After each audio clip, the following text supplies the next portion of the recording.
bersatu di dalam doa. Damai sejahtera Allah yang melampaui segala akal, itulah yang menyertai hati dan pikiranmu di dalam Kristus Yesus Tuhan kita. Amin. Shalom buat kita seluruhnya Bapak Ibu. Sebelum saya membacakan firman Tuhan,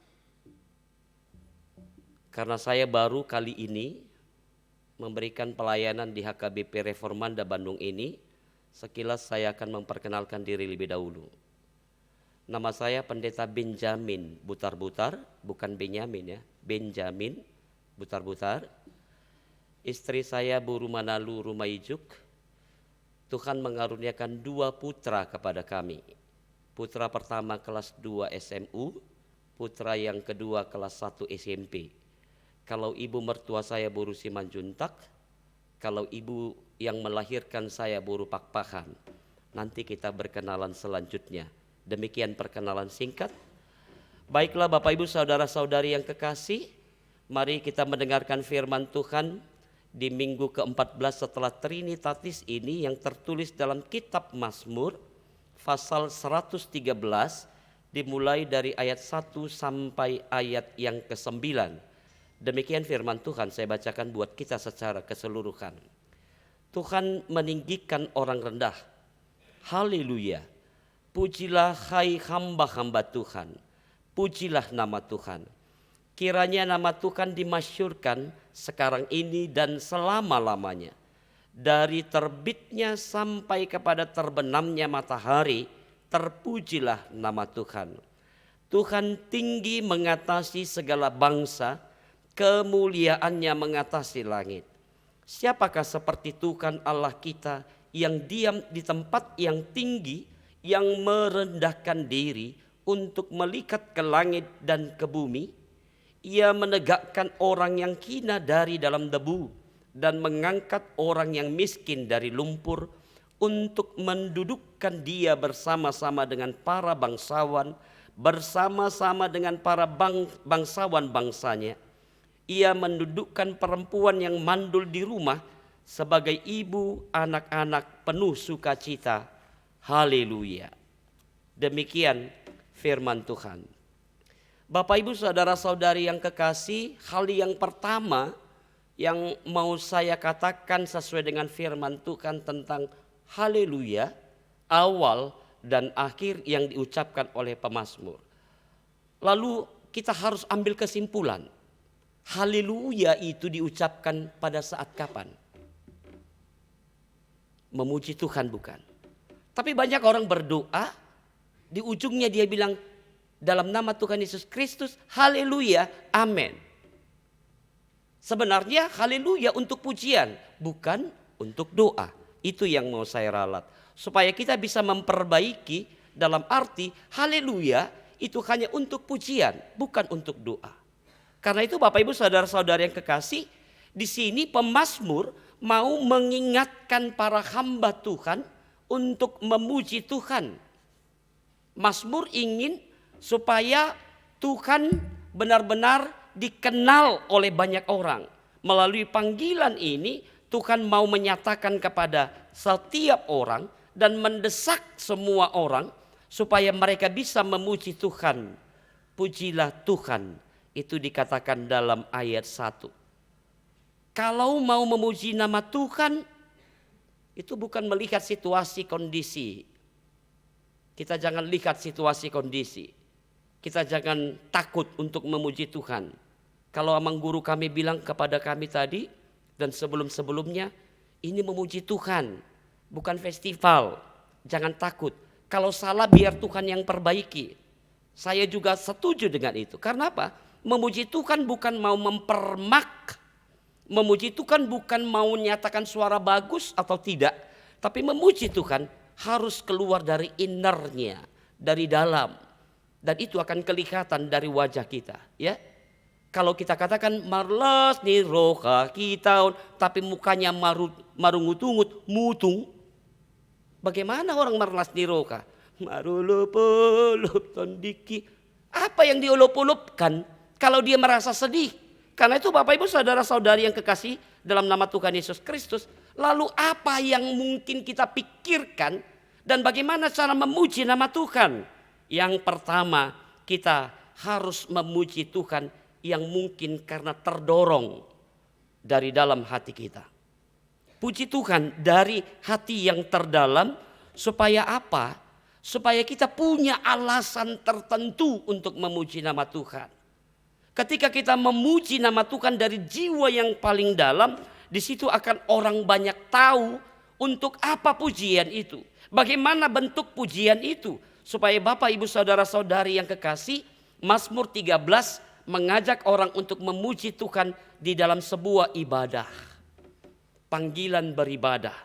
Supaya dalam kehidupan kita, dalam Mazmur pujian ini, peserta ibadah yang diundang itu adalah orang-orang yang ada di dalam segala sesuatu, latar belakang budaya, kehidupan yang berat, kehidupan yang pahit, dan segala sesuatunya. Karena itu Bapak, Ibu, Saudara-saudari, pujilah Tuhan, hai hamba-hamba Tuhan. Hamba Tuhan bukan saya saja. Hamba Tuhan bukan pendeta. Hamba Tuhan bukan Pangulan Naguk atau orang-orang yang martohonan. Hamba Tuhan adalah kita semua. Jadi jangan salah pikir.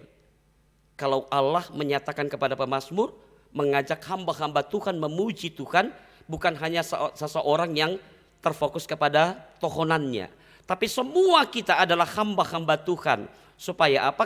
Ketika kita memuji nama Tuhan, ketika kita diajak memuji nama Tuhan, di situ kita akan katakan, pujilah nama Tuhan, namanya patut dimuliakan dan ditinggikan. Bapak, Ibu, Saudara-saudari yang kekasih, yang pertama yang mau dikatakan pemazmur ini adalah bagaimana kita memuji orang, mengajak untuk memuliakan nama Tuhan. Di ayat 4 dikatakan, Tuhan tinggi mengatasi segala bangsa, kemuliaannya mengatasi langit. Karena Tuhan punya segala sesuatunya. Karena Tuhan yang maha mulia, Tuhan yang patut dipuji. Itu yang pertama. Karena ternyata walaupun Allah Yahweh itu adalah Allah yang maha tinggi dan Allah yang maha mulia, dia mau merendahkan dirinya. Di ayat 5-6 disebutkan tadi. Untuk apa? Untuk memperhatikan saya, untuk memperhatikan kamu, untuk memperhatikan Anda, untuk memperhatikan semua makhluk yang ada di dunia ini. Supaya itu bukti bahwa Allah peduli kepada ciptaannya. Itu menunjukkan bahwa Allah benar-benar punya konsentrasi penuh kepada apa yang diciptakannya. Itu yang perlu kita perhatikan. Karena maha mulia Allah itu memperhatikan ternyata kehidupan kita. Bapak, Ibu, Saudara-saudari, Allah peduli terhadap keberadaan siapa saja tadi disebut. Allah peduli kepada orang yang hina dina. Allah peduli kepada perempuan mandul. Allah peduli kepada orang-orang yang tertindas. Supaya Bapak, Ibu, Saudara-saudari yang kekasih, kita melihat dan memperhatikan kepedulian Allah itu kepada orang-orang yang disebutkan dalam firman ini, yaitu orang miskin. Siapa orang miskin? Kalau orang miskin secara istilah ekonomi disebut orang-orang yang menunjukkan kurangnya asetnya. Aset seseorang, ya, menunjukkan bagaimana dia tidak punya selebihnya atau hidup pas-pasan. Itu orang miskin. Karena itu Bapak, Ibu, kita disuruh untuk memperhatikan ini. Dengan memperhatikan ini kita sudah memuji memuliakan nama Tuhan. Kita pikir memuji memuliakan nama Tuhan hanya bernyanyi, bukan. Jangan salah. Tetapi memperhatikan orang miskin itu adalah pujian dan kemuliaan nama Tuhan. Supaya kita selalu menyadari bahwa semua sementara tumpukan kotoran dan sampah mungkin itu merupakan metafora. Pengalaman modern orang-orang yang hidup ditumpukan sampah di pinggiran-pinggiran kota-kota besar. Mungkin masuk akal kita katakan mereka ini tidak layak atau layak. Maka itu kita mau diingatkan, orang yang miskin ini adalah mereka-mereka yang tidak punya tempat tinggal lagi. Mereka yang tinggal di kolong jembatan, mereka yang hidup di tumpukan-tumpukan sampah. Orang yang hina dan miskin yaitu mereka yang lemah dari kedudukan. Bisa saja mereka tidak punya ilmu, pendidikan yang mungkin kita katakan sudah baiknya zaman ini, sudah berkembangnya zaman ini, tapi masih gaptek, tapi masih nggak tahu bagaimana memakai kehidupan perkembangan zaman sekarang ini. Bapak Ibu saudara-saudari, jangan lupa ya, segaptek-gapteknya ayah ibu kita, itu yang menyekolahkan kamu jadi pintar adalah mereka. Membuat kamu supaya tidak gaptek adalah mereka yang gaptek. Artinya, tolong pedulikan mereka. Tolong perhatikan mereka. Tolong kasih perhatian kepada mereka. Supaya banyak orang, bagaimana orang yang benar-benar memperhatikan, yang kina, yang dina, yang miskin, yang punya kedudukan lemah, mereka yang tidak punya keterampilan, mereka yang tidak punya keahlian sama sekali. Mari kita mau membuat mereka menjadi orang yang lebih baik lagi. Karena Tuhan membangkitkan orang miskin dari debu. Tuhan membangkitkan dan mengangkat mereka dan membutuhkan tumpukan-tumpukan abu. Supaya Bapak Ibu saudara-saudari yang kekasih, itu yang perlu kita perhatikan. Hal yang berikut dikatakan tadi, orang mandul. Mungkin kalau orang yang belum pernah merasakan bagaimana sakitnya hidup terhina, tersiksa, berumah tangga, tapi bertahun-tahun belum dikarunia anak. Saya berumah tangga 7 tahun baru dikasih Tuhan anak. Sakitnya, terhinanya, tersiksanya sudah saya alami, sudah saya rasakan. Bahkan orang katakan nasohaseya. Bahkan orang mencibir kita sebagai laki-laki yang tidak tokcer lah, yang tidak inilah, yang inilah. Bahaya. Semua orang menyatakan itu sehingga kita terdiskriminasi. Kita terbuli. Itu sebabnya, apa sebabnya Allah katakan pedulikan mereka. Pedulikan dan angkat harkat martabat mereka yang mandul. Tetapi saya percaya di dalam nama Tuhan Yesus Kristus, Tuhan tidak pernah menciptakan manusia mandul, bukan? Tidak pernah. Segala sesuatunya sudah baik. Tinggal bagaimana kita memuji, memuliakan nama Tuhan. Oleh karena itu Bapak Ibu saudara-saudari yang kekasih, penghinaan yang seperti itu ya, yang mungkin kita perhatikan. Bagaimana Hana dihina, bagaimana orang-orang menyatakan perempuan yang tidak subur, bagaimana dikatakan perempuan-perempuan yang tidak baik, tidak sehat, serba salah. Apalagi sama orang Batak. Punya anak tapi perempuan semua. Apa dibilang? Nasubuido manubuhon anaki. Punya anak laki-laki juga tidak bisa manubuho buru. Serba salah. Dan kepada orang-orang yang seperti ini juga Allah mau katakan kepada kita, supaya kita benar-benar membalikkan harkat martabat mereka kepada orang yang benar-benar bisa memuji dan memuliakan nama Tuhan. Bisa mendudukkan keadaan dan keberadaan mereka yang mungkin akan kita laksanakan dalam kehidupan kita. Hal yang terakhir yang perlu kita renungkan pada minggu ke-14 setelah Trinitatis ini. Pertama, disebutkan tadi dipandang hina. Lalu bagaimana perasaan kita ketika manusia memandang engkau hina? Masalah? Kalau saya secara pribadi, saya tidak masalah. Mau orang bilang saya sebagai ini dan itu, saya tidak masalah. Tapi ketika Allah memandang saya hina, itu baru jadi masalah. Itu masalah. Persoalan hidup kita ini, ketika kita terbuli, maka perasaan kita hancur. Perasaan kita begini dan jauh dan lari dari Tuhan. Dipandang hina oleh manusia. Ingat, itu hanya sementara saja, tidak kekal. Yang kekal Allah. Maka dari itu ketika Allah memandang engkau hina, kita hina, itu yang menjadi persoalan besar. Apa yang menjadi persoalan itu yang perlu kita lihat. Untuk apa kita dipandang oleh orang, menjadi orang terpandang, tapi Allah memandang kita hina? Berapa nilainya pandangan orang kepada kita? Lalu berapa nilai Allah memandang kita sebagai orang yang hina juga? Bapak Ibu saudara-saudari, ini harus kita pertimbangkan. Ini sangat penting. Karena ini adalah salah satu penyakit dari jiwa manusia pada umumnya. Maunya dipandang lebih. Maunya menjadi orang terpandang. Isena solomoro kana didok, si butar-butar namora. Si butar-butar naburju. Semua orang mau. Tapi hati-hati. Ketika orang membuat kita menjadi orang yang terpandang, yang itu menjadi suatu penyakit jiwa, dan kita selalu butuh dihargai, butuh penghargaan, hati-hati kita tidak pernah menghargai Allah. Jangan dirimu dihargai, tapi kamu tidak pernah menghargai Allah. Jangan kamu pikir apa yang kamu perbuat itu perbuatanmu, perbuatan Allah. Ingat, apapun itu perbuatan Allah, bukan perbuatanmu. Sehingga jangan minta penghargaan dari dunia, minta penghargaan dari Allah. Supaya kamu tidak semena-mena, supaya kamu tidak selalu mendikte orang, menghina orang, dan menganggap orang lebih tinggi dari kamu, lebih pintar dari kamu, lebih kaya dari kamu. Itu yang mau diingatkan di sini. Supaya Bapak Ibu kita tidak sesat. Supaya kita tidak hancur. Didok epistelia kan?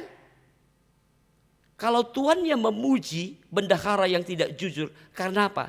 Dia masih mampu membangun relasi. Dia masih mampu membuat yang terbaik di masa tugas dan jabatannya. Itu yang dipuji tuannya. Bukan ketidakjujuran, tapi mampu membangun relasi. Sekarang kita masih mampu membangun relasi? Masih bisakah kita membangun relasi dengan orang-orang yang mungkin tidak punya hubungan sama sekali dengan kita? Mampukah kita mempunyai hubungan relasi dengan tetangga kiri kanan walaupun itu muslim? Orang yang sudah menghina kita, orang yang sudah tidak layak. Bapak Ibu saudara-saudari, ini yang mungkin harus kita pikirkan kembali. Tuhan mau supaya kita orang-orang yang terhina ini diangkat oleh Tuhan harkat dan martabat kita. Sekali lagi, jangan anggap dirimu lebih hebat dari Allah. Jangan anggap dirimu lebih mulia dari Allah. Karena apa? Manusia sering madok kata songonon. Hadirin yang kami muliakan. Yang patut dimuliakan hanya Allah. Jangan manusia. Sekali lagi. Hanya Allah yang patut dimuliakan. Kita rubah kata-kata kita. Hadirin yang kami sayangi, yang kami cintai. Lebih bagus daripada hadirin yang kami muliakan. Yang termulia hanya Tuhan. Yang kedua, Bapak Ibu yang kekasih dalam nama Tuhan Yesus Kristus, hanya orang yang rendah hati akan ditinggikan Tuhan di ayat 7 sampai 9. Orang yang rendah hati yang ditinggikan, orang-orang yang jatuh yang akan diangkat, orang-orang yang terhina tadi mau dipadirgak untuk dilakukan supaya mereka berdiri, jangan selalu direndahkan. Karena itu berbahagialah orang yang merendahkan kamu. Karena memang Tuhan yang akan meninggikan kita. Saat ini Tuhan mau menyapa, Tuhan mau menegur kita. Ingat 2 tahun COVID, apakah itu belum cukup membuat harga diri kita tercabik-cabik? 2 tahun COVID, apakah itu belum cukup membuat harta kekayaan kita habis ludes tidak tahu mau kemana? 2 tahun COVID masih perlukah jabatanmu, kekayaanmu, Uangmu tidak bisa membeli obat COVID. Jabatanmu tidak bisa memperbaiki COVID. Apapun itu. Tapi yang paling penting, hari ini Tuhan mau katakan kepada kita seluruhnya Bapak Ibu. Tuhan menegakkan orang yang hina. Siapa itu? Saya, kamu, Anda, kita semua orang-orang yang terhina di dunia ini. Jadi jangan pernah kita anggap bahwa kita lebih mulia dari Tuhan. Hari ini Tuhan mau mengangkat harkat dan martabat kita yang terhina ini. Tapi buang dulu rasa egois, rasa mementingkan diri sendiri. Ingat Bapak Ibu saudara-saudari yang kekasih, memuji nama Tuhan itu sebenarnya membuat tubuh kita sehat kan? Memuji nama Tuhan itu adalah salah satu obat yang paling mujarab. Maka jangan pernah kita tidak memuji nama Tuhan. Apalagi di tengah-tengah di punguan kur. Memuji Tuhan pun merbadai. Sudah marende di gereja salah lagu 2. Sohya hotikos marende. Memuji Tuhan toh. Kenapa harus diributkan kalau salah Tuhan yang memperbaiki? Atau paingot, unang hina dia, jangan caci dia. Karena memuji nama Tuhan bukan suara atau vibrasimu yang baik atau tidak. Bukan benar tidaknya kamu menempatkan not itu. Tapi bagaimana kita memuji nama Tuhan. Dengan sendirinya Allah akan memperbaiki suara kita. Tuhan akan mengajari kita. Itu sebabnya Bapak Ibu Saudara-saudari yang kekasih, jangan abaikan kesempatan untuk memuji nama Tuhan.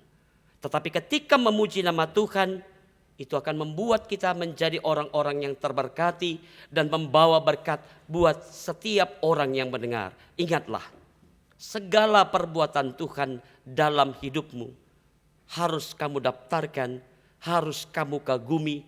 Maka dengan demikian kita akan mampu memberikan aliran yang deras dari nyanyian pujian terindah kita bagi Tuhan Yesus.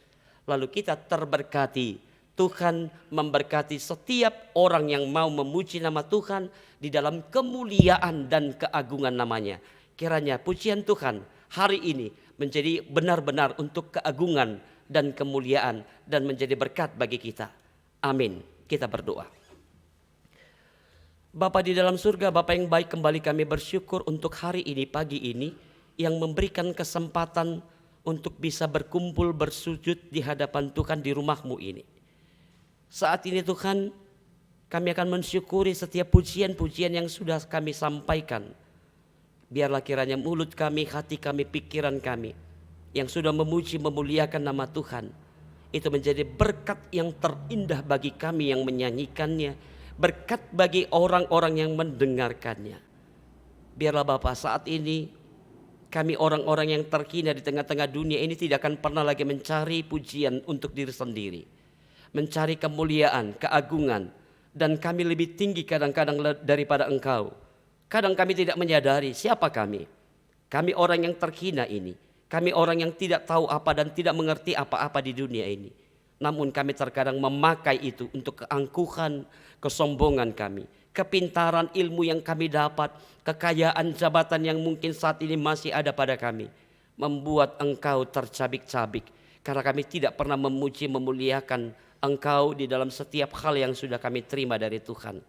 Bapa Surgawi, kami percaya tidak ada satupun di antara kami, jemaat yang ada di HKBP Reformanda ini, orang-orang yang selalu meninggikan dirinya, yang menganggap Engkau lebih daripada yang dia pikirkan dan lebih rendah juga.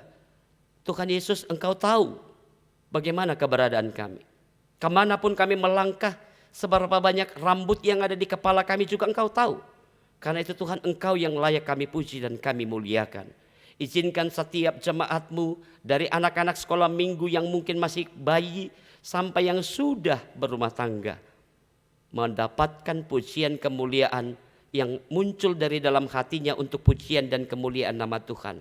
Izinkan juga setiap rumah tangga bisa memuji memuliakan nama Tuhan yang benar-benar keluar dari hati yang paling dalam, pengalaman pribadi bersama Tuhan, pengalaman iman yang mau kami tawarkan di tengah-tengah dunia dan lingkungan kami. Tuhan, terima kasih juga kalau hari ini pengumuman HKBP Kurama Manyar bisa Engkau izinkan berkunjung ke gereja HKBP Reformanda ini. Kami serahkan semua hubungan yang baik ini, dan biar izinkan setiap jemaat-Mu secara khusus pengumuman Kurama atau seksi ama yang ada di HKBP Reformanda ini menjadi berkat dan pembawa berkat di tengah-tengah kehidupan berjemaat dan di tengah-tengah lingkungan mereka. Berkati Tuhan juga hamba-hamba-Mu, para pelayan dan pangulan Agok Tiki, supaya mereka benar-benar sejalin dan sehati, sepikir seperti tahun kesehatian untuk bisa memuji memuliakan nama Tuhan.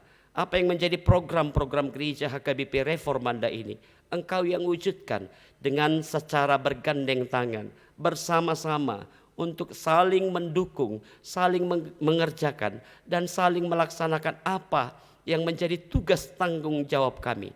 Sehingga kesehatian dan kesepikiran kami itu akan terwujud di tahun ini, dan kami bisa melaksanakannya dalam sukacita dan damai sejahtera-Mu.